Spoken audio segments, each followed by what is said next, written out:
ಇದು ದೃಢಂ ಸಿನಿಮಾ ಕಥೆಯ ವಿವರಣೆ. ಹೊಸದಾಗಿ SI ಟ್ರೈನಿಂಗ್ ಕಂಪ್ಲೀಟ್ ಮಾಡ್ಕೊಂಡು ಒಂದೂರಿಗೆ ಬರ್ತಾನೆ ಡ್ಯೂಟಿ ಮಾಡೋಕೆ ನಮ್ಮ ಹೀರೋ. ಇವನೇ ನೋಡ್ರಪ್ಪ ನಮ್ಮ ಹೀರೋ. ಹೆಸರು ವಿಜಯ್ ಅಂತ. ಇವನು ಸೀದಾ ಕಾರಿಂದ ಇಳಿದು ಸ್ಟೇಷನ್ಗೆ ಬಂದು ಸ್ಟೇಷನ್ ನಲ್ಲಿರುವ ಸಿಬ್ಬಂದಿಗಳನ್ನ ಪರಿಚಯ ಮಾಡಿಕೊಂಡು ಇವನ ಪರಿಚಯನ ಅವರಿಗೆ ತಿಳಿಸುತ್ತಾನೆ. ಆ ಊರಿನ ಸ್ಟೇಷನ್ ನಲ್ಲಿ ಕೆಲಸ ಮಾಡುವ ಸಿಬ್ಬಂದಿಗಳ ಹೆಸರುಗಳು ಈ ರೀತಿಯಾಗಿವೆ. ಇವನ ಹೆಸರು ಕೃಷ್ಣನ್ ಅಂತ, ಇವನ ಹೆಸರು ಬಾಲನ್ ಅಂತ, ಇನ್ನು ಇವ್ರ ಹೆಸರು ಸತ್ಯನ್ ಅಂತ, ಇನ್ನು ಇವ್ರ ಹೆಸರು ವಿಭೀಷ್ ಅಂತ, ಇವರು ರಮ್ಯ, ಇವರು ವಿದ್ಯಾ. ಈ ಸಿನಿಮಾದ ಕತೆ ಗಿರ್ಕೆ ಹೊಡೆಯುತ್ತೆ ಇವರುಗಳ ಸುತ್ತಾನೆ ಸುತ್ತುತ್ತೆ. ಈ ಸ್ಟೇಷನ್ ನಲ್ಲಿ ಇನ್ನೊಬ್ರು ಪೊಲೀಸ್ ಅಧಿಕಾರಿ ಇದ್ದಾರೆ, ಲೀವ್ ಅಲ್ಲಿದ್ದಾರೆ. ಅವ್ರ ಹೆಸರು ಆನಂದ್ ಅಂತ. ಅವ್ರ ತಾಯಿ ಹುಷಾರಿಲ್ಲ ಅಂತ ರಜೆ ತಗೊಂಡವ್ರೆ 2-3 ದಿನ. ಇವರೆಲ್ಲರನ್ನು ಪರಿಚಯ ಮಾಡಿಕೊಂಡು ತಾನು ಇರೋಕೆ ಮನೆಯ ಬಗ್ಗೆ ತಿಳ್ಕೊಂಡು ಅಲ್ಲಿಗೆ ಹೋಗ್ತಾರೆ. ಸ್ನಾನ ಮಾಡ್ಕೊಂಡು ಪೊಲೀಸ್ ಡ್ರೆಸ್ ಹಾಕೊಂಡು ಡ್ಯೂಟಿಗೆ ಜಾಯ್ನ್ ಆಗ್ತಾರೆ. ಇವನು ಹ್ಯಾಂಡ್ಸಮ್ ಆಗಿರೋದು ನೋಡಿ ವಿದ್ಯಾ ನೋಡಕ್ಕೆ ಸಖತ್ತಾಗಿದ್ದಾನೆ ಅಂತ ಒಳಗೆ ಮಂಡಿಗೆ ತಿಂತಾಳೆ. ಇದಾದ ನಂತರ ಊರಲ್ಲಿ ಒಂದು ರೌಂಡ್ ಸುತ್ತಾಡಿ ಹಾಗೆ ಪೊಲೀಸ್ ಆಫೀಸರ್ ಆದ ಆನಂದ್ ಅವರ ಮನೆಗೆ ಹೋಗುತ್ತಾರೆ. ಅವರ ತಾಯಿ ಆರೋಗ್ಯ ಯೋಗಕ್ಷೇಮ ವಿಚಾರಿಸೋಕೆ ಅಲ್ಲಿ ಆನಂದನನ್ನ ಭೇಟಿಯಾಗಿ ಅವರ ಫ್ಯಾಮಿಲಿಗೆ ಸ್ವಲ್ಪ ಧೈರ್ಯ ಹೇಳಿ ಬರುತ್ತಾರೆ. ನಂತರ ಒಂದು ಟೌನ್ ನಲ್ಲಿ ಗಲಾಟೆ ಆಗುತ್ತೆ. ಆ ಗಲಾಟೆ ಮಾಡಿದವ್ರನ್ನ ಸ್ಟೇಷನ್ಗೆ ಕಳ್ಕೊಂಡು ಬಂದು ಅವರನ್ನ ಎನ್ಕ್ವೈರಿ ಮಾಡಿದ್ರೆ ಅಲ್ಲಿ ಅವ್ರದ್ದು ಗಾಂಜಾ ಕೇಸ್ ಅಂತ ಗೊತ್ತಾಗುತ್ತೆ. ಅವರ ಪೇರೆಂಟ್ಸ್ಗಳು ಮಕ್ಕಳ ಭವಿಷ್ಯ ಹಾಳಾಗೋಗುತ್ತೆ, ಬಿಟ್ಬಿಡಿ, ಇವರು ಈ ಥರ ಮತ್ತೆ ಈ ತಪ್ಪು ಮಾಡದೇ ಇರೋ ಥರ ನಾವು ನೋಡ್ಕೊಳ್ತೀವಿ ಅಂತ ಹೇಳಿ ಪೇರೆಂಟ್ಸ್ಗಳ ಮಧ್ಯೆ ಮತ್ತು ಪೊಲೀಸರುಗಳ ನಡುವೆ ಕಾಂಪ್ರಮೈಸ್ ಆಗುತ್ತೆ. ಪೊಲೀಸ್ನವರು ಅವ್ರನ್ನ ಬೈದು ಮನೆಗೆ ಕಳಿಸುತ್ತಾರೆ. ಇದಾದ ನಂತರ ಒಂದು ಕಾಡಲ್ಲಿ ಒಂದು ಕಟ್ಟಾದ ಕೈ ಸಿಗುತ್ತೆ. ಆ ಕೈ ಯಾರ್ದು ಅಂತ ಹುಡುಕುತ್ತಾ ಹೋದಂತೆ ಬೇರೆ ಏನಾದರೂ ಸಿಗುತ್ತೇನೋ ಅಂತ ಸ್ವಲ್ಪ ಸಮಯದ ನಂತರ ಒಂದು ಬಾಡಿ ಸಿಗುತ್ತೆ. ಅದು ಯಾರ ಬಾಡಿ ಅಂತ ಪೊಲೀಸ್ನವ್ರಿಗೆ ಫೈಂಡ್ ಔಟ್ ಮಾಡೋಕ್ಕೆ ಆಗ್ತಿಲ್ಲ, ಯಾಕಂದರೆ ಅದು ಕೊಳೆತೋಗಿದೆ. ಫಾರೆನ್ಸಿಕ್ ಡಿಪಾರ್ಟ್ಮೆಂಟ್ ಅವ್ರನ್ನ ಕರೆಸಿ ವಿಚಾರಣೆ ಮಾಡಿಸಿದರೆ ಅವರು ಹೇಳ್ತಾರೆ, ಈ ಬಾಡಿ ಸತ್ತು ಸುಮಾರು 4-5 ದಿನಗಳೇ ಆಗಿದೆ, ಮಳೆ ಬಂದಿರೋದ್ರಿಂದ ಇಲ್ಲಿ ಯಾವ ಎವಿಡೆನ್ಸ್ಗಳು ಸಿಗುತ್ತಿಲ್ಲ ಅಂತ ಹೇಳ್ತಾರೆ.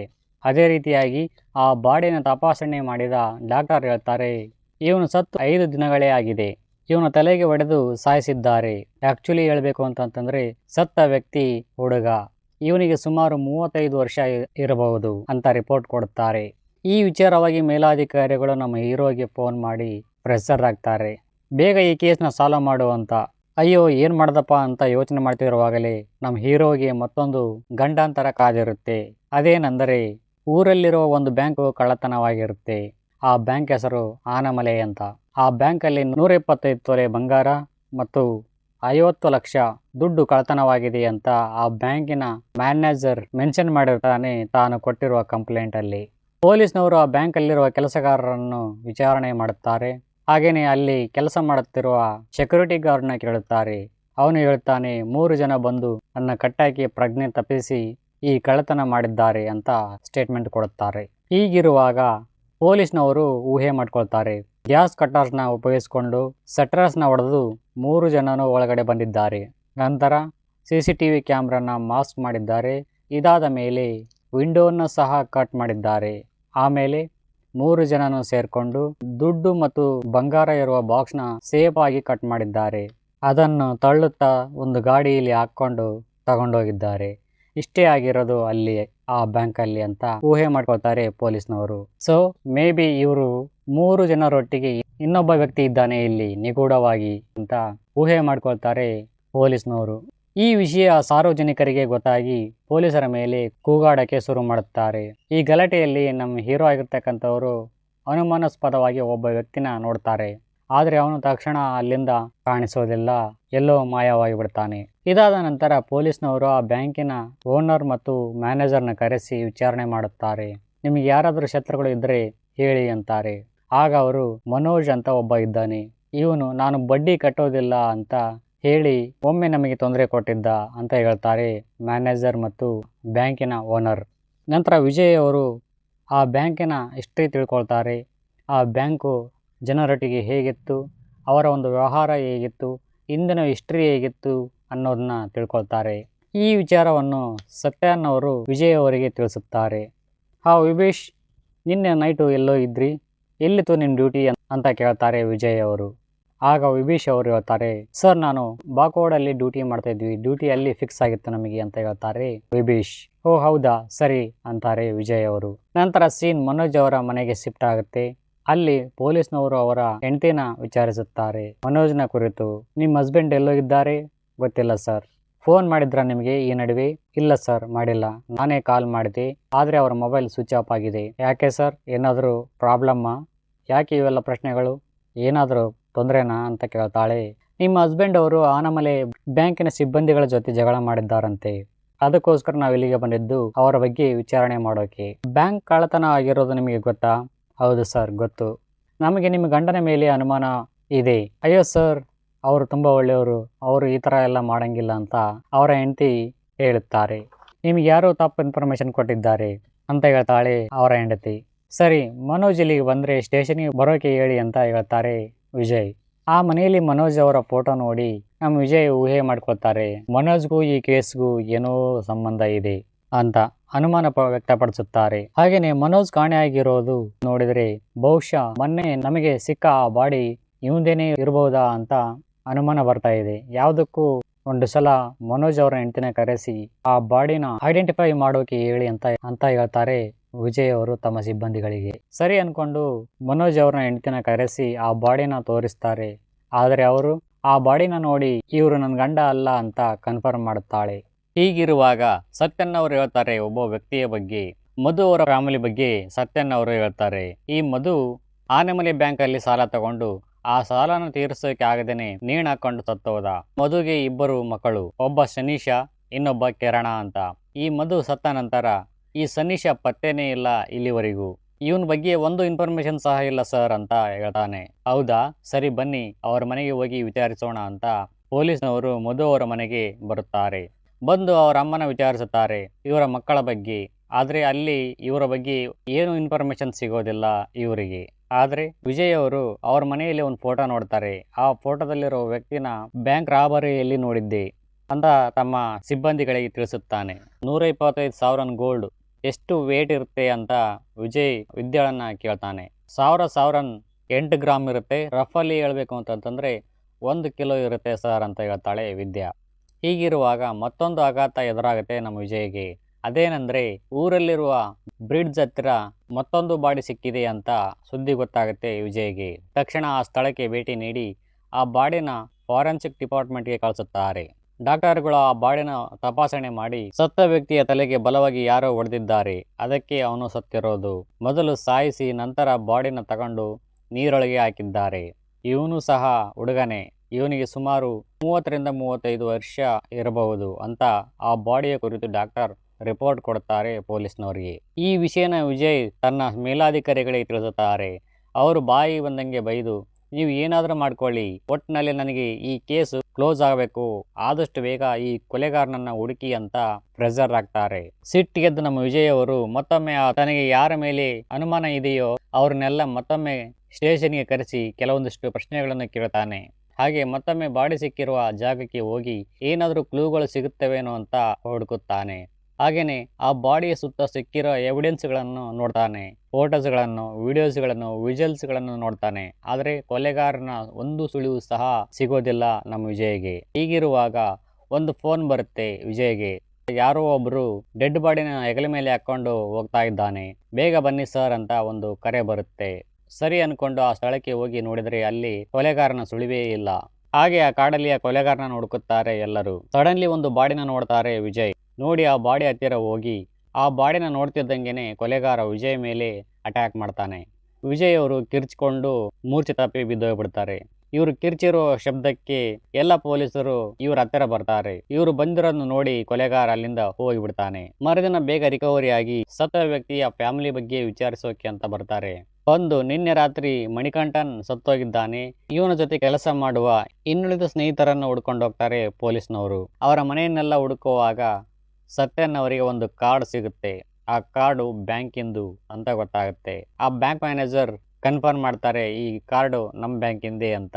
ಅರುಣ್ ಅನ್ನೋನು ನೀವು ಬರೋಕೆ ಮುಂಚೆನೆ ಸ್ಟೇಷನ್ಗೆ ಬಂದಿದ್ದ ಸರ್, ಅನುಭು, ಮಣಿಕಂಠನ್, ಕುಮಾರನ್ ಇವರುಗಳ ಬಗ್ಗೆ ಕಂಪ್ಲೇಂಟ್ ಕೊಡೋಕೆ ನಾವೇ ಎದುರಿಸಿ ಬೈದು ಕಳಿಸಿದ್ವಿ ಅಂತ ಹೇಳ್ತಾರೆ ಕೃಷ್ಣನ್. ಹೀಗಿರುವಾಗ ಸತ್ತಿರೋರು ಅರುಣ್ ಮತ್ತು ಅನೂಪ್ ಅಂತ ಕನ್ಫರ್ಮ್ ಆಗುತ್ತೆ ಪೊಲೀಸ್ನವರಿಗೆ. ಇವಾಗ ಸೀನ್ ಬ್ಯಾಂಕ್ ಓನರ್ ಕಡೆ ಶಿಫ್ಟ್ ಆಗುತ್ತೆ. ಇಲ್ಲಿ ಇವನ್ನ ಕೊಲ್ಲಬೇಕು ಅಂತ ಒಬ್ಬ ಹೊಂಚು ಆಗ್ತಾ ಕುಂತವನೆ. ಅವನ ಕಾರ್ನ ಪಂಚರ್ ಮಾಡಿ ಸಡನ್ಲಿ ಯಾರೋ ಒಬ್ಬ ಇವನ್ನ ಕೊಲ್ಲೋಕೆ ಪ್ರಯತ್ನಿಸುತ್ತಾನೆ. ಆದರೆ ಆ ಓನರ್ ಹೇಗೋ ಇವನಿಂದ ತಪ್ಪಿಸಿಕೊಂಡು ಪೊಲೀಸ್ಗೆ ವಿಷಯ ತಿಳಿಸುತ್ತಾನೆ. ನಂತರ ಆ ಕೊಲೆಗಾರ ಮತ್ತೆ ಇವನ ಹತ್ತಿರ ಬಂದು ಅಟ್ಯಾಕ್ ಮಾಡ್ತಾನೆ. ಅವನಿಂದ ತಪ್ಪಿಸಿಕೊಂಡು ಅವನ ಕಾರ್ ಒಳಗೆ ಕುಂತ್ಕೊಳ್ತಾನೆ. ಆದರೂ ಬಿಡೋದಿಲ್ಲ ಈ ಕೊಲೆಗಾರ. ಪ್ರಾಣ ಭಯದಿಂದ ಓನರ್ ಆದವನು ತನ್ನ ಕಾರ್ನ ಹಾರನ್ ಅನ್ನು ಒಂದೇ ಸಮನೆ ಹೊಡಿತಾನೆ. ಇವನ ಕಾರ್ ಹಾರನ್ ಶಬ್ದಕ್ಕೆ ಆ ಏರಿಯಾದಲ್ಲಿರುವ ಜನರೆಲ್ಲರೂ ಎಚ್ಚರಗೊಂಡು ಈ ಕಾರ್ ಹತ್ತಿರ ಬರುತ್ತಾರೆ. ಆಗ ಆ ಕೊಲೆಗಾರ ಇವನ್ನ ಬಿಟ್ಟು ಓಡಿಬಿಡ್ತಾನೆ. ಅಷ್ಟರಲ್ಲಿ ಪೊಲೀಸನು ಸಹ ಅಲ್ಲಿಗೆ ಬರ್ತಾರೆ. ಬಂದು ಆ ಕೊಲೆಗಾರನನ್ನು ಬಿಡಲೇಬಾರದು ಅಂತ ಹುಡುಕುತ್ತಾರೆ. ಕೊನೆಗೂ ಆ ಕೊಲೆಗಾರ ಸಿಗ್ತಾನೆ ವಿಜಯ್ಗೆ. ಆಗ ರಿವೀಲ್ ಆಗುತ್ತೆ ಅವನ ಫೇಸ್. ಅವನು ಸನೀಶ್ ಅಂತ ಗೊತ್ತಾಗುತ್ತೆ ಪೊಲೀಸ್ಗೆ. ಇವನ ಸ್ಟೇಷನ್ಗೆ ಕರ್ಕೊಂಡು ಹೋಗಿ ಅವನ್ನ ಯಾಕೆ ಕೊಲ್ಲೋಕೆ ಪ್ರಯತ್ನ ಪಟ್ಟೆ ಅಂತ ಕೇಳ್ತಾರೆ. ಸರ್, ನಾನು ಬಿಸ್ನೆಸ್ ಮಾಡಬೇಕು ಅಂತ ನನ್ನ ಮನೇನ ಅಡ ಇಟ್ಟು ಬ್ಯಾಂಕಲ್ಲಿ ಸಾಲ ತಗೊಂಡೆ. ಈ ಸಾಲ ತೀರಿಸುವಂತ ತೊಂದರೆ ಕೊಡ್ತಾ ಇದ್ರು ಇವರು. ನಮ್ಮ ಅಪ್ಪನೂ ಸತ್ತೋಗ್ಬಿಟ್ಟ ಈ ಸಾಲ ಬಾಧೆಯಿಂದ. ಅದಕ್ಕೋಸ್ಕರ ನಮ್ಮ ಅಪ್ಪನ ಸಾವಿಗೆ ಕಾರಣ ಆದವ್ರನ್ನ ನಾನು ಬಿಡೋದಿಲ್ಲ ಅಂತ ಇವ್ರನ್ನ ಸಾಯಿಸೋಕೆ ಅಂತ ಬಂದೆ ಸರ್. ಸೊ ಆ ಬ್ಯಾಂಕ್ ರಾಬರಿ ನೀನೇನ ಮಾಡಿದ್ದು? ಸರ್, ಇಲ್ಲ ಸರ್, ನಾನು ಮಾಡಿಲ್ಲ ಅಂತ ಹೇಳ್ತಾನೆ ಸನೀಶ. ನೀನು ಹೇಳೋ ಈ ಸುಳ್ಳನ್ನು ನಾವು ನಂಬ್ತೀವಿ ಅಂದ್ಕೊಂಡಿದ್ಯಾ ಮುಟ್ಟಾಳ? ನಿನ್ನನ್ನಂತೂ ನಾವು ಬಿಡೋದೇ ಇಲ್ಲ, ಇಲ್ಲೇ ಇರು ಸ್ವಲ್ಪ ದಿನ ಅಂತ ಹೇಳ್ತಾರೆ ವಿಜಯ್. ಇದಾದ ನಂತರ ವಿಜಯ್ ಅವರು ಬ್ಯಾಂಕ್ ಓನರ್ನ ಮತ್ತು ಬ್ಯಾಂಕ್ ಮ್ಯಾನೇಜರ್ನ ಸ್ಟೇಷನ್ಗೆ ಕರೆಯುತ್ತಾರೆ. ಕರೆಸಿ, ನನಗೆ ಒಂದು ಸಣ್ಣ ಡೌಟ್ ಇದೆ, ನೀವು ಅದನ್ನು ಕ್ಲಿಯರ್ ಮಾಡಿ. ಅದೇನೆಂದರೆ, ನೀವು ಮೆನ್ಷನ್ ಮಾಡಿದ್ದೀರಿ ಕಂಪ್ಲೇಂಟಲ್ಲಿ 125,000 ಗೋಲ್ಡು 50 ಲಕ್ಷ ಕಳ್ಳತನ ಆಗಿದೆ ಅಂತ ಅಲ್ವಾ? ಹೌದು ಸರ್. ಹಾಗಿದ್ರೆ ಇಲ್ಲಿ ನೋಡಿ, ನಿಮ್ಮ ಬ್ಯಾಂಕಲ್ಲಿ ಕಳ್ಳತನ ಆಗಿರುವ ಬಾಕ್ಸ್ನ ಸೇಮ್ ದಿಟ್ಟು ಅದೇ ಸೈಜಲ್ಲಿ ನಾವು ಇದನ್ನು ಡೆಮೋ ಪೀಸ್ ಆಗಿ ಮಾಡಿದ್ದೇವೆ. ಹಾಗೇನೆ 50 ಲಕ್ಷ ಇರುವ ಡೂಪ್ಲಿಕೇಟ್ ನೋಟ್ಗಳು ಸಹ ಇಲ್ಲಿವೆ. ನಾವು ಸತತವಾಗಿ ಪ್ರಯತ್ನ ಪಟ್ಟಿದ್ದೀವಿ ಆ ಬಾಕ್ಸ್ ಒಳಗೆ 15,000 ಗೋಲ್ಡು ಮತ್ತು 50 ಲಕ್ಷ ದುಡ್ಡನ್ನ ಹಾಕೋಕೆ, ಆದರೆ ಅದು ಸಾಧ್ಯವಾಗುತ್ತಿಲ್ಲ. ಸೊ ನೀವು ಅದು ಹೆಂಗೆ ಇಷ್ಟು ಸಣ್ಣ ಬಾಕ್ಸಲ್ಲಿ ಇವಿಷ್ಟನ್ನು ಅದರೊಳಗೆ ಇಟ್ಟಿದ್ರಿ ಅಂತ ಕೇಳ್ತಾನೆ ನಮ್ಮ ವಿಜಯ್. ಈ ಪ್ರಶ್ನೆಗೆ ಅವರ ಬಳಿ ಉತ್ತರನೇ ಇದ್ದಿಲ್ಲ. ಸರ್, ಕ್ಷಮಿಸಿ ಸರ್, ಕಳ್ಳತನ ಆಗಿರೋದು ನಿಜ, ಆದರೆ 125,000 80,000 ಗೋಲ್ಡು, ಹಾಗೆ 50 ಲಕ್ಷ ಅಲ್ಲ 10 ಲಕ್ಷ ಮಾತ್ರ ಕಳ್ಳತನ ಆಗಿರೋದಂತೂ ಸತ್ಯ ಸರ್ ಅಂತಾನೆ ಬ್ಯಾಂಕ್ ಓನರ್. ಹಿಂಗ್ಯಾಕೆ ಅವತ್ತು ಸುಳ್ಳು ಹೇಳಿದ್ರಿ ನೀವು? ಈ ಕಳ್ಳತನ ಆಗಿರೋ ದುಡ್ಡು ವಾಪಸ್ ಸಿಗೋದಿಲ್ಲ ಅಂತ ಗೊತ್ತಾಗಿ ಸ್ವಲ್ಪ ಅಮೌಂಟ್ನ ಜಾಸ್ತಿ ಹೇಳಿದ್ವಿ. ಇನ್ಸೂರೆನ್ಸ್ ಏನಾದರೂ ಸಿಗುತ್ತೇನೋ ಅಂದ್ಕೊಂಡು ಈ ಥರ ಸುಳ್ಳು ಹೇಳಿದ್ವಿ ಅಂತ ಹೇಳ್ತಾರೆ ಆ ಬ್ಯಾಂಕ್ ಓನರ್. ಇದಾದ ನಂತರ ಬೇರೆ ಪೊಲೀಸ್ ಸ್ಟೇಷನ್ನಿಂದ ವಿಜಯ್ಗೆ ಕಾಲ್ ಮಾಡ್ತಾರೆ. ಅವರು ಅನೂಪ್ ಮತ್ತು ಮಣಿಕಂಠನ್ ಇವರ ಬಗ್ಗೆ ಒಂದಿಷ್ಟು ಇನ್ಫಾರ್ಮೇಶನ್ ಕೊಡ್ತಾರೆ. ಆ ಇನ್ಫಾರ್ಮೇಶನ್ ತಗೊಂಡ ನಂತರ ಮನೋಜ್ ಮನೆಗೆ ಬಂದಿದ್ದಾನೆ ಅಂತ ವಿಷಯ ಗೊತ್ತಾಗುತ್ತೆ. ಅವನ ಹುಡ್ಕೊಂಡು ಅವನ ಮನೆಗೆ ಹೋಗಿ ನೋಡ್ತಾರೆ. ಅಲ್ಲಿ ಮನೋಜ್ ಸಿಗ್ತಾನೆ ವಿಜಯ್ಗೆ. ಇವನು ಸಹ ಸ್ಟೇಷನ್ಗೆ ಕರ್ಕೊಂಡು ಹೋಗಿ 4 ಬಿಗಿದು ನಿಜ ಹೇಳು ಅಂತಾರೆ. ಅದಕ್ಕೆ ಆನಮಲೆ ಬ್ಯಾಂಕ್ನವರು ನನಗೆ ತೊಂದರೆ ಕೊಡ್ತಾವ್ರೆ ಅಂತ ನಾನು ಕಂಪ್ಲೇಂಟ್ ಕೊಡೋಕ್ಕೆ ಬಂದಿದ್ದೆ, ಆದರೆ ಪೊಲೀಸ್ನವರು ಯಾರನ್ನೂ ಸಹ ನನ್ನ ಕಂಪ್ಲೇಂಟ್ನ ತಗೊಳ್ಳೋಕ್ಕೆ ತಯಾರಿರಲಿಲ್ಲ. ಅದಕ್ಕೋಸ್ಕರ ಕೋಪ ಬಂದು ಕುಡಿದು ಬಂದು ನಿಮ್ಮ ಪೊಲೀಸ್ ಜೀಪ್ನ ಹೆಡ್ಲೈಟ್ನ ಹೊಡೆದಾಕಿದೆ ಅಂತಾರೆ ಆ ಮನೋಜ್. ಹಾಗೇನೆ ನನಗೂ ಈ ಕೊಲೆಗೂ ಮತ್ತು ಆ ರಾಬರಿಗೂ ಸಂಬಂಧನೇ ಇಲ್ಲ ಅಂತಾನೆ ಮನೋಜ್. ನಂತರ ಚಿನ್ನದ ಅಂಗಡಿಯ ಮಾಲೀಕರು ಪೊಲೀಸ್ನವರಿಗೆ ಕಾಲ್ ಮಾಡಿ, ಯಾರೋ ಒಬ್ಬರು ಮಹಿಳೆ ಬಂದಿದ್ದಾಳೆ ಚಿನ್ನನ ಅಡ ಇಡೋಕ್ಕೋಸ್ಕರ, ಆ ಚಿನ್ನ ಕದ್ದಿದ್ದು ಇರ್ಬೋದು ಅಂತ ನಮಗೆ ಅನುಮಾನ ಬರ್ತಾ ಇದೆ, ಬನ್ನಿ ಸರ್ ಅಂತ ಫೋನ್ ಮಾಡ್ತಾರೆ. ಸರಿ, ನಾನು ಬರ್ತೀನಿ ಅಂತ ಹೇಳಿ ವಿಜಯ್ ಅವರ ಟೀಮ್ ಜೊತೆಗೆ ಆ ಚಿನ್ನದ ಅಂಗಡಿಗೆ ಹೋಗ್ತಾರೆ. ಹೋಗಿ ಕೆಲವೊಂದು ಪ್ರಶ್ನೆಗಳನ್ನು ಕೇಳ್ತಾರೆ. ನಿಮಗೆ ಸಂಶಯ ಬರೋಕ್ಕೆ ಕಾರಣ ಏನು? ಸರ್, ಸಾಮಾನ್ಯವಾಗಿ ಜನರು ಚಿನ್ನನ ಅಡ ಇಡುವಾಗ ಚೌಕಾಸಿ ಮಾಡ್ತಾರೆ, ಆದರೆ ಇವರು ನಾನು ಏನು ಬೆಲೆನ ಹೇಳಿದ್ನೋ ಆ ಬೆಲೆಗೆ ಸ್ಟಿಕೋನ್ ಆದರು. ಅದಕ್ಕೆ ನನಗೆ ಅವ್ರ ಮೇಲೆ ಅನುಮಾನ ಬಂತು, ಅದಕ್ಕೋಸ್ಕರ ನಿಮಗೆ ಇನ್ಫಾರ್ಮ್ ಮಾಡಿದೆ ಸರ್ ಅಂತಾನೆ. ಇಲ್ಲಿಂದ ಸೀದಾ ಅಲ್ಲಿರುವ ಮೆಡಿಕಲ್ ಶಾಪ್ಗೆ ಹೋದ್ರವರು ಅಂತಾನೆ ಅಂಗಡಿಯ ಮಾಲೀಕ. ಆ ಮೆಡಿಕಲ್ ಶಾಪಿಗೆ ಹೋಗಿ ನಿನ್ನೆ 11 ಗಂಟೆಯ ಸಮಯದಲ್ಲಿ ಬಂದಿರುವ ಕಸ್ಟಮರ್ಗಳ ಸೇಲ್ಸ್ ಡೀಟೇಲ್ಸ್ ಕೊಡಿ ಅಂತಾರೆ. ಆ ಲಿಸ್ಟಲ್ಲಿ ಒಬ್ಬ ಮಹಿಳೆ ಸ್ಟ್ರೋಕ್ ಇರೋ ಮಾತ್ರೆಗಳನ್ನು ತಗೊಂಡೋಗಿರ್ತಾರೆ. ಅದನ್ನು ಒಬ್ಬ ಮಹಿಳೆ ತಗೊಂಡೋಗಿದ್ದಾಳೆ ಅಂತ ಹೇಳ್ತಾರೆ ಆ ಶಾಪ್ನವರು. ಇಲ್ಲಿಂದ ಇನ್ವೆಸ್ಟಿಗೇಷನ್ ಇನ್ನಷ್ಟು ಚುರುಕುಗೊಳ್ಳುತ್ತೆ. ಪದೇ ಪದೇ ಹಳೆ ಕೊಲೆಗಳ ಸುತ್ತ ತೆಗೆದಿರೋ ಫೋಟೋಸ್ಗಳನ್ನು ನೋಡೋದು, CCTV ಫುಟೇಜ್ಗಳನ್ನು ನೋಡೋದು, ಸೂಕ್ಷ್ಮವಾಗಿ ಅಬ್ಸರ್ವ್ ಮಾಡೋದು, ಯಾರೋ ಒಬ್ಬ ವ್ಯಕ್ತಿಯ ಫೋನ್ ನಂಬರ್ನ ಕಾಲ್ ಡೀಟೇಲ್ಸ್ಗಳನ್ನು ಕಲೆಕ್ಟ್ ಮಾಡಿಕೊಳ್ತಾರೆ ನಮ್ಮ ವಿಜಯ್. ಆಲ್ಮೋಸ್ಟ್ ಆಗಿ ಇವಾಗ ಕೊಲೆಗಾರ ಯಾರು ಅಂತ ಗೊತ್ತಾಗುತ್ತೆ ವಿಜಯ್ಗೆ. ಇದರಿಂದ ವಿಜಯ್ಗೆ ಶಾಕ್ ಆಗುತ್ತೆ. ಯಾವಾಗ ಮೆಡಿಕಲ್ ಶಾಪ್ನವರು ಆ ಮೆಡಿಸಿನ್ಗಳನ್ನು ಸ್ಟ್ರೋಕ್ ಇರೋರು ಉಪಯೋಗಿಸುತ್ತಾರೆ ಅಂತ ಹೇಳಿದ್ನೋ, ಅಲ್ಲಿಂದ ಪೊಲೀಸ್ ಆಫೀಸರ್ ಆಗಿರ್ತಕ್ಕಂಥ ಆನಂದನ ತಾಯಿ ನೆನಪಾಗ್ತಾರೆ ವಿಜಯ್ಗೆ. ನಂತರ ಅವರ ಹೆಂಡತಿಯ ಫೋಟೋ ತೋರಿಸಿ ಇವರೇನ ಚಿನ್ನನ ಕೊಡೋಕ್ಕೆ ಬಂದಿದ್ದು ಅಂತ ಆ ಚಿನ್ನದ ಅಂಗಡಿ ಓನರ್ನ ಕೇಳಿದ್ರೆ, ಹೌದು ಸರ್, ಇವರೇ ಬಂದಿದ್ದು ಅಂತ ಹೇಳ್ತಾನೆ. ಸೊ ಇಲ್ಲಿಂದ ಸೀದಾ ಪೊಲೀಸ್ ಸ್ಟೇಷನ್ಗೆ ಹೋಗಿ ಆನಂದನ ಕೇಳ್ತಾರೆ, ಈ ಕದ್ದಿರುವ ಚಿನ್ನ ನಿಮ್ಮ ಹತ್ತಿರ ಬರೋಕೆ ಹೇಗೆ ಸಾಧ್ಯ?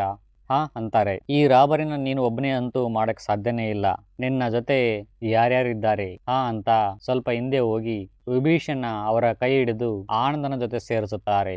ಸೇರಿಸಿ ಇವರೇ ತಾನೇ ಅಂತಾರೆ ವಿಜಯ್. ಅವತ್ತು ಕಳ್ಳತನ ಆದ ದಿನ ನಿಮ್ಮ ಪೊಲೀಸ್ ವ್ಯಾನ್ ಆ ಬ್ಯಾಂಕ್ ಹತ್ತಿರನೇ ಇತ್ತು. ಇದು ರಿಫ್ಲೆಕ್ಸ್ ನಲ್ಲಿ ನಾನು ಆ ಜೀಪ್ನ ನೋಡಿಲ್ಲಿ ಅಂತ ಆನಂದ್ ಅವರಿಗೆ ಮೊಬೈಲ್ ಮೂಲಕ ತೋರಿಸುತ್ತಾರೆ ಸತ್ಯಾಂಶವನ್ನು. ಹಾಗೇನೆ ನಿಮ್ಮ ಫೋನ್ ಟವರ್ ಲೊಕೇಶನ್ ಸಹ ಅಲ್ಲೇ ಇತ್ತು ಅಂತಾನೆ ವಿಜಯ್. ಆಗ ಆನಂದ್ ಮತ್ತು ವಿಭೀಷ್ ಅವರು ಇರುವ ದೃಶ್ಯಗಳು ನಮಗೆ ಗೊತ್ತಾಗ್ತವೆ. ಕಳ್ಳತನ ಮಾಡಿರೋದು, ಕ್ಯಾಮ್ರಾಗೆ ಸ್ಪ್ರೈ ಹೊಡೆಯೋದು, ಇವೆಲ್ಲ ದೃಶ್ಯಗಳು ನಮಗೆ ಕಣ್ಮುಂದೆ ಗೊತ್ತಾಗುತ್ತವೆ. ಹೇಳ್ರಪ್ಪ, ನೀವು ಯಾಕೆ ಇಷ್ಟೆಲ್ಲ ಮಾಡಿದ್ರಿ ಅಂತ ಹೇಳಿ ಅಂತವರೇ ವಿಜಯ್. ಆದರೆ ಅವರು ತುಟಿ ಪೇಟಕ್ಕೆ ಅಂತಿಲ್ಲ. ಸರಿ ಬಿಡಿ, ನಾನು ಮೇಲಾಧಿಕಾರಿಗಳಿಗೆ ವಿಷಯ ತಿಳಿಸ್ತೀನಿ, ಅವರೇ ಬಾಯ್ ಬಿಡಿಸ್ತಾರೆ ನಿಮ್ಮನ್ನೆಲ್ಲ ಅಂತ ಫೋನ್ ಮಾಡಕ್ಕೆ ಟ್ರೈ ಮಾಡ್ತಾನೆ ವಿಜಯ್. ಅದೇ ಸಮಯಕ್ಕೆ ಸತ್ಯನ್ ಬಂದು ವಿಜಯ್ ಫೋನ್ ಎತ್ಕೊಂಡು ಹೊಡೆದಾಕಿ ಬಿಟ್ಬಿಡಿ ಸಾರ್ ಅಂತ ಸತ್ಯನ್ ಅವರ ಎಂಟ್ರಿ ಆಗುತ್ತೆ. ಇವಾಗ ಮತ್ತೊಂದು ಶಾಕ್ ಆಗುತ್ತೆ ವಿಜಯ್ಗೆ. ನೀನು ಇವ್ರ ಜೊತೆ ಸೇರ್ಕೊಂಡಿದ್ದೀಯಾ, ಮಾಡ್ತೀನಿ ನಿಮಗೆಲ್ಲ, ಕೃಷ್ಣನ್ ಫೋನ್ ಕೊಡಿ ಇಲ್ಲಿ ಅಂತಾನೆ ವಿಜಯ್. ಆಗ ಇನ್ನೊಂದು ಟ್ವಿಸ್ಟ್ ರಿವೀಲ್ ಆಗುತ್ತೆ. ಟ್ವಿಸ್ಟ್ ಮೇಲೆ ಟ್ವಿಸ್ಟ್ ಅಂತಾರಲ್ಲ, ಹಾಗೆ ಮತ್ತೊಬ್ಬ ವಿಲನ್ ನನ್ನ ಫೇಸ್ ರಿವೀಲ್ ಆಗುತ್ತೆ ಇಲ್ಲಿ. ಆ ವಿಲನ್ ಬೇರೆ ಯಾರು ಅಲ್ಲ, ಕೃಷ್ಣನ್ ಅವರೇ. ಯಪ್ಪ ಈ ಲೆವೆಲ್ಗ ಟ್ವಿಸ್ಟ್ ಇರೋದು. ಬಿಟ್ಬಿಡಿ ಸಾರ್ ಅಂತ ಕೃಷ್ಣನ್ ಅವರ ಖಡಕ್ ಎಂಟ್ರಿ ಆಗುತ್ತೆ. ಕೃಷ್ಣನ್ ಅವರು ಇವೆಲ್ಲ ಯಾಕೆ ಮಾಡಿದ್ವಿ ಅಂತ ನಿಮಗೆ ಗೊತ್ತಾಗಬೇಕು ತಾನೇ. ಆ ಸತ್ಯನ ಹೇಳ್ತಾನೆ ಕೃಷ್ಣನ್ ಅವರು. ಡ್ರಗ್ಸ್ ಸಪ್ಲೈಯರ್ ಅರುಣ್ ಅಂತ ಇವ್ರ ಜೊತೆಗೆ ಇರುವ ಅನೂಪ್, ಮಣಿಕಂಠನ್, ಕುಮಾರನ್ ಇವರ ಹೇಳಿಕೆಯನ್ನು ಆಧರಿಸಿ ಅರುಣನ ಕಸ್ಟಡಿಗೆ ತಗೊಂಡು ನಿಜ ಹೇಳು ಅಂತ ಅವನಿಗೆ ಹೊಡೆದ್ವಿ ಎಲ್ಲರೂ ಸೇರಿ. ಆದರೆ ಅಚಾನಕ್ ಆಗಿ ಅವನು ಸ್ಟೇಷನ್ನಲ್ಲಿ ಸತ್ತೋಗಿರೋ ವಿಷಯ ಬೇರೆ ಕಡೆ ಗೊತ್ತಾದರೆ ನಮ್ಮ ಕೆಲಸ ಹೋಗ್ಬಿಡುತ್ತೆ ಅಂತ ತಿಳ್ಕೊಂಡು ಈ ಮೂವರನ್ನ ಇಟ್ಕೊಂಡು ಒಂದು ಪ್ಲಾನ್ ಮಾಡಿದ್ವಿ. ಆ ಪ್ಲಾನ್ ಏನಂದ್ರೆ ಆನೆಮಲೆ ಬ್ಯಾಂಕ್ನ ದರೋಡೆ ಮಾಡೋದು, ಆಮೇಲೆ ಅರುಣ್ ಬಾಡಿನ ಕಾಡಿನೊಳಗೆ ಹಾಕಬೇಕು. 4-5 ದಿನ ಆದ ನಂತರ ಆ ಬಾಡಿ ನಮಗೆ ಸಿಗಬೇಕು. ನಂತರ ಈ ಬ್ಯಾಂಕ್ ಲೂಟಿ ಆಗಬೇಕು ಅಂತ ಸ್ಕೆಚ್ ಹಾಕಿದ್ವಿ. ಅದರಂತೆನೂ ಸಹ ಮಾಡಿದ್ವಿ. ಇದರಂತೆ ಈ ರಾಬರಿ ಆದ ನಂತರ ಸ್ವಲ್ಪ ಹಣವನ್ನು ಕೊಟ್ಟು ಆ ಮೂವರನ್ನ ಕಳಿಸ್ಬೇಕು ಅಂತ ಅನ್ಕೊಂಡಿದ್ವಿ. ಆದರೆ ಆ ಮೂವರು ನಮ್ಮ ಮಾತಿಗೆ ಒಪ್ಕೊಳ್ಳಿಲ್ಲ, ನಮ್ಮ ವಿರುದ್ಧನೇ ತಿರುಗಿ ಬಿದ್ರು. ನಾವು ಅವ್ರನ್ನೆಲ್ಲ ಹೊಡೆದು ಸಾಯಿಸ್ಬಿಟ್ವಿ. ಇಲ್ಲಿಂದ ಮತ್ತೊಂದು ಪ್ಲಾನ್ ಎಕ್ಸಿಕ್ಯೂಟ್ ಆಗುತ್ತೆ. 3 ಜನರ ಬಾಡಿ ಸಿಗಬೇಕು, ಒಬ್ಬ ಮಿಸ್ ಆಗಬೇಕು. ಇಲ್ಲಿ ಅರುಣ್, ಅನೂಪ್, ಮಣಿಕಂಠನ್, ಕುಮಾರ ಇವ್ರು 4 ಜನ ಸೇರ್ಕೊಂಡು ಬ್ಯಾಂಕ್ನ ಲೂಟಿ ಮಾಡಬೇಕು ಅಂತ ಪ್ಲಾನ್ ಮಾಡಿದ್ರು. ಆದರೆ ಅರುಣ್ ಇದರಿಂದ ಹಿಂದೇಟ್ ಹಾಕಿದ. ಇವರ ಪ್ಲಾನ್ ಅರುಣ್ಗೆ ಗೊತ್ತು. ಸೊ ಅರುಣ್ ಯಾರಿಗಾದ್ರೂ ಹೇಳ್ಬಿಡ್ತಾನೆ ಈ ಪ್ಲಾನ್ ನ ಅಂತ ತಿಳ್ಕೊಂಡು ಆ 3 ಜನ ಸೇರ್ಕೊಂಡು ಅರುಣನ ಕೊಂದ್ರು. ರಾಬರಿ ಆದ ನಂತರ ಈ ಹಣನು ಮತ್ತು ಬಂಗಾರನ ಒಬ್ಬನೇ ಇಟ್ಕೋಬೇಕು ಅಂತ ಉಳಿದ ಇಬ್ಬರನ್ನು ಕೊಂದು ಕುಮಾರ್ ಕಣ್ಮರೆ ಆಗ್ತಾನೆ. ಕುಮಾರನ ರಹಸ್ಯ ಯಾರಿಗೂ ಗೊತ್ತಾಗಬಾರ್ದು, ಅವನ ರಹಸ್ಯ ನಮ್ಮಲ್ಲೇ ಇರಲಿ, ನಿಮಗೆ ಅವನ ರಹಸ್ಯ ಬೇಕಾಗಿಲ್ಲ ಸರ್ ಅಂತ ಹೇಳ್ತಾನೆ ಕೃಷ್ಣನ್. ಈ ಸತ್ಯನ ತಿಳ್ಕೊಂಡು ನಮ್ ವಿಜಯ್ ಹೇಳ್ತಾನೆ, ನಾನು ಇದನ್ನು ರಿಪೋರ್ಟ್ ಮಾಡಲೇಬೇಕು ಅಂತ ಹೊರಗಡೆ ಹೋಗೋಕೆ ಪ್ರಯತ್ನಿಸುತ್ತಾನೆ. ಅದೇ ಸಮಯಕ್ಕೆ ಯಾರೋ ಒಬ್ರು ಸಡನ್ಲಿ ಬಂದು ಕರಾಟೆ ಸ್ಟೈಲ್ ಅಲ್ಲಿ ಜಾಡಿಸಿ ಒಂದ್ ಏಟ್ ಒದಿತಾಳೆ ಗುರು. ಆ ಒದ್ದಿದ್ದ ಏಟಿಗೆ ನಮ್ ವಿಜಯ ಊರ್ಕೊಂಡು ಹೋಗಿ ಒಂದ್ ಮೂಲೆಯಲ್ಲಿ ಬೀಳ್ತಾನೆ. ಬಿದ್ದ ಮೇಲೆ ಮುಖ ನೋಡ್ಕೊಂತವನೆ, ಯಾರ್ ಗುರು ನನ್ನ ಒದ್ದಿದ್ದು ಅಂತ ನೋಡಿದ್ರೆ ವಿದ್ಯಾ. ಅಯ್ಯೋ ದೇವ್ರಿ, ನನ್ನ ಕಾನ್ಸ್ಟೇಬಲ್ ವಿದ್ಯಾ ನನ್ನ ಹಿಂಗ ಒದ್ಬಿಟ್ಲಲ್ಲಪ್ಪ ಅಂತ ಶಾಕ್ ಆಗ್ತಾವನೆ ಒಂದೇ ಸಮನೆ. ಅವಳು ಒದ್ದು ಇವು ಬಿದ್ದ ರೇಂಜಿಗೆ ಆ ಪ್ಯಾಂಟ್ ಜೊತೆಗೆ ಮತ್ತೇನಾದ್ರು ಪ್ಯಾಂಟ್ ಒಳಗಿರೋ ಸಾಮಾನುಗಳೆಲ್ಲ ಲೂಸ್ ಆಗಿ ಉದ್ರೋಗಿದೆಯೋ ಏನೋ ಅಂತ ಒಂದೇ ಸಮನೆ ನೋಡ್ಕೊಂತವನೇ ನಮ್ ವಿಜಯ್. ನೋಡ್ಕೊಂಡು ನಿಟ್ಟುಸಿರು ಬಿಟ್ಟು ಥ್ಯಾಂಕ್ ಗಾಡ್ ನನ್ನೆಲ್ಲ ಸಾಮಾನುಗಳು ಇದ್ದ ಜಾಗದಲ್ಲೇ ಇದ್ದಾವೆ ಅಂತ ಸಮಾಧಾನ ಮಾಡ್ಕೊಳ್ತಾನೆ. ಇವನವನು ಈ ಹುಡುಗರ ಜಾತಿ ಬೆಂಕಿ ಹಾಕ ನಡು ನೀರಲ್ಲಿ ಕೈ ಬಿಡೋದು ಬಿಟ್ರೆ ಬೇರೆ ಏನು ಗೊತ್ತಿಲ್ಲ ಇವಕ್ಕೆ. ಹಾಳಾದು ತಗೊಂಬಂದು ನಮ್ಮ ಹೀರೋ ಈ ಶಾಕಿಂದ ಹೊರಗೆ ಬರೋದ್ರೊಳಗೆ ಆ ಗುಂಪಲ್ಲಿ ಇರೋರೆಲ್ಲರ ಸೇರ್ಕೊಂಡು ವಿಜಯ ಮೇಲೆ ಹಲ್ಲೆ ಮಾಡ್ತಾರೆ. ಮನಸ್ಸಿಗೆ ಬಂದಂಗೆ ಎಲ್ಲಿ ಬೇಕಲ್ಲಿ ಎಗ್ಗ ಮಗ್ಗ ಹೊಡಿತಾರೆ. ರಕ್ತ ಬರೋ ಹಂಗೆ ಒಂಚೂರು ಕರುಣೆನೇ ಇಲ್ದೇನೆ ವಿದ್ಯಾನು ಸಹ ಹೊಡಿತಾಳೆ ಗುರು. ಯಪ್ಪ, ಹೀಗೂ ಉಂಟಾ ಜನರು ಅಂತ. ಇನ್ನೇನು ಎಲ್ಲರೂ ಸೇರ್ಕೊಂಡು ವಿಜಯನ ಸಾಯಿಸ್ಬೇಕು ಅನ್ನೋದ್ರೊಳಗೆ ವಿಜಯ್ ಸಿಟ್ಟಿಗೆದ್ದು ಎಲ್ಲರನ್ನು ತಿರುವಾಡಿ ಬಡಿತಾನೆ. ಅವನವನ್ ಹೆಂಗ್ ಬಡಿತಾನೆ ಅಂತಂತಂದ್ರೆ ಹುಚ್ಚನಾಗಿ ಹೊಡೆದಂಗೆ ಬಡಿತಾನೆ. ಒಬ್ಬೊಬ್ರನ್ನು ಸಿಕ್ಕಾಪಟ್ಟೆ ಇಟ್ಟಾಡ್ಸ್ಕೊಂಡು ಬಡಿತಾನೆ. ಸಾಕಾಗಿ ಒಂದ್ ಕಡೆ ಕುಂತ್ಕೊಂತಾನೆ ವಿಜಯ್. ಆಗ ಬಾಲನ್ ಮತ್ತು ರಮ್ಯಾನು ಇಬ್ರು ಸೇರ್ಕೊಂಡು ಹೈಯರ್ ಪೊಲೀಸ್ ಆಫೀಸರ್ನ ಕರ್ಕೊಂಡು ಬರ್ತಾರೆ ಸ್ಟೇಷನ್ಗೆ. ಅವ್ರು ಇದ್ರೊಳಗೆ ಇನ್ವಾಲ್ವ್ ಆಗಿರೋದಿಲ್ಲ. ಹೈಯರ್ ಪೊಲೀಸ್ ಆಫೀಸರ್ ಬಂದು ಎಲ್ಲಾನು ಸೂಕ್ಷ್ಮವಾಗಿ ಅಬ್ಸರ್ವ್ ಮಾಡಿ ಪೊಲೀಸ್ ರೂಪದಲ್ಲಿರುವ ನರರಾಕ್ಷಸರನ್ನು ಹಿಡಿದುಕೊಂಡು ಹೋಗ್ತಾರೆ. ಇಲ್ಲಿಗೆ ಈ ಸಿನಿಮಾ ಎಂಡ್ ಆಗುತ್ತೆ. ಲೈಕ್ ಮತ್ತೆ ಸ್ಯಾಕ್ರಿಫೈಸ್ ಮಾಡ್ಕೊಳ್ಳಿ. ಸ್ಯಾಕ್ರಿಫೈಸ್ ಅಲ್ಲ, ಮತ್ತೆ ಸಬ್ಸ್ಕ್ರೈಬ್ ಇದೇನೋ ಮಾಡ್ಕೊಳ್ಳಿ.